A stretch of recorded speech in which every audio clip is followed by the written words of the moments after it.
But first of all, let's go to our first guest.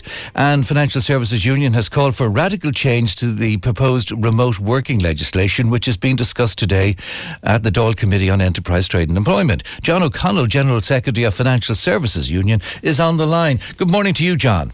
Morning, Declan.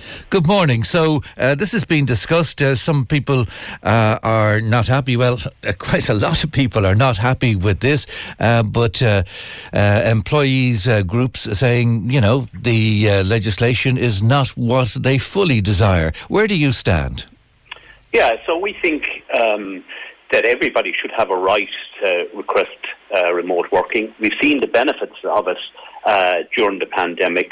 People have experienced it, better work-life balance, reducing commute times, and overall improving their working life. So we're very much in favour of it. I think what we're looking for, Declan, is that Ireland would be brought into line with other countries. There's 12 EU member states that already have legislation governing remote working. And in the UK and New Zealand, for instance, since 2014, people have a statutory right to request remote working from their employer. And that is the crucial part of it, isn't it, John? The right to request. So the veto is there, should it be called a veto, is from the employer. Yes, and the legislation as laid out by the government, and that's why we think it's fatally flawed and we're looking for significant changes, focused very much on the negatives, and it had 13 different options for employers to refuse people remote working. We think that's way over the top, frankly.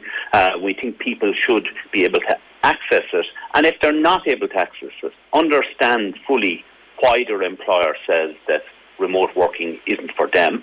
And if they still have a problem with that and still desire to have some element of remote working in their working life, that they have an outlet, the WRC, that they can go and not just appeal the duration or the technicality of the employer's decision, but the actual substance of the decision, the reason given by the employer for turning somebody down, that there's a right of appeal on that substantial issue. So they're fairly fundamental changes to the current legislation that's proposed. I think it's an issue that has captured the working public's attention, and people have that experience. So it's like we've been through a pilot project, and now we want to have legislation to protect people.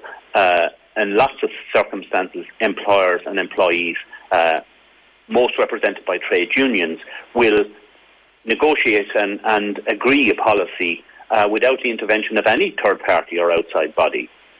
But in those circumstances where my employer might not be as progressive and forthcoming, that I have a legal framework in which to pursue my request. Employers might argue that they know their business best and what's best for their business. Yes, and I think any legislation has to be fair and balanced. And there will be circumstances, you know, dentists, hairdressers and so forth, where physical presence is required.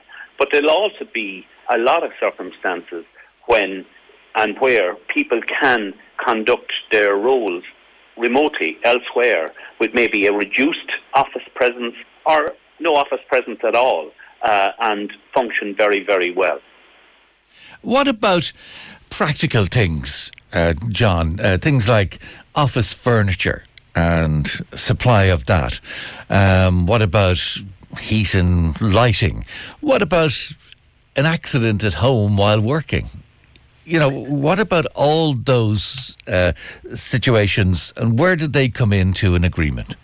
I think those are things that over time will evolve. There is an obligation on all of us as employers, and indeed our organisation is an employer as well, to ensure that people have a safe working environment. And so that would be one of the genuine reasons that if you couldn't demonstrate through a self-assessment in the first instance that your working environment would be a safe and appropriate working environment for whatever skills you have and whatever role you fulfill, that might be a legitimate reason in terms of an employer saying, I'm not sure that it's going to work in this circumstance. But I think issues like health and safety can be addressed. Equipment, people are very, very mobile now. A lot of people just picked up their laptops around the 14th of March 2 years ago and left the office and didn't return until very, very recently.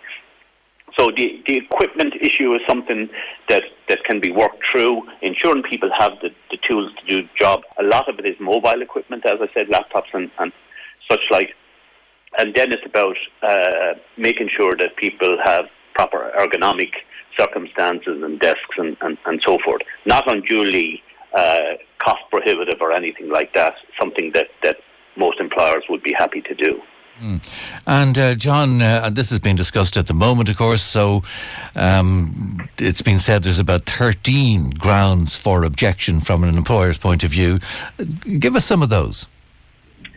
So in terms of the grounds that can be outlined in that are the nature of work, not allowing for the work to be done remotely, potential negative impact on quality of business, potential negative impact on performance of employees, burden of additional costs, concerns for the suitability of the proposed workspace, concerns around data protection or health and safety, internet connectivity, and so forth. Very, very broad. There's 13 grounds in relation to giving employers an out if they didn't want to pursue it. We fully accept that there will be circumstances and roles that aren't remote friendly, but for the vast majority of roles that had to operate remotely during the pandemic, it was perfectly feasible, and the economy and work continued for a lot of people. Right. Well, let's see where it goes. Thank you very much indeed for your time this morning, John. John O'Connell, there's General Secretary of Financial Services Union, and that is being discussed anyway at the Dáil Committee on Enterprise, Trade and Employment.